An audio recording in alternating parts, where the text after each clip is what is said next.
Pope Francis has died. So what is the legacy that he leaves behind? He will be remembered for broadening the Church's appeal at a time of growing disenchantment towards the Church, an institution that was embroiled in financial and sexual scandals when he was elected to the job in 2013. Throughout his papacy, he stripped the Vatican of some layer of opacity, and he brought the poorest and the most marginalized back at the center of the Church focus. He adopted the name of Francis after Saint Francis of Assisi, the 13th century champion of the poor, lived modestly and drove around with a Fiat rather than a Mercedes-Benz.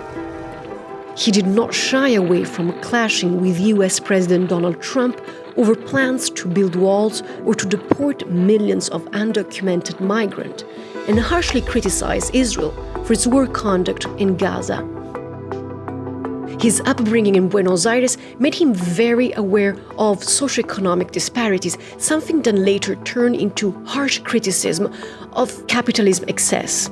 He also broke the taboo surrounding homosexuality, famously once saying, "Who am I to judge?" when asked whether a gay person could have become a priest. Overall, he was excellent at infuriating conservatives.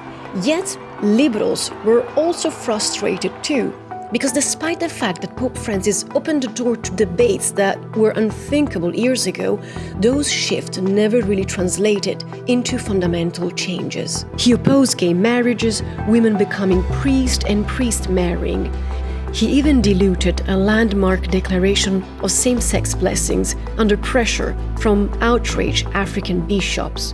In global politics, he earned the sympathies of the global South, but he raised quite a few eyebrows across European capitals for what some called a too ambiguous or strategically neutral stance on the war in Ukraine.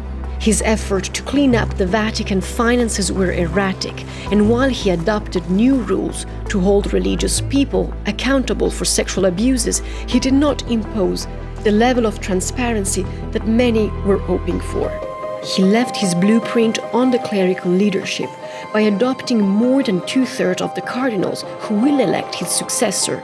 Many of them are not from Europe, and many of them share the same pastoral and welcoming approach. So while there is no guarantee that the successor of Pope Francis will share the same vision, we know that the bodies that will appoint that person will be less European and much more open to different views.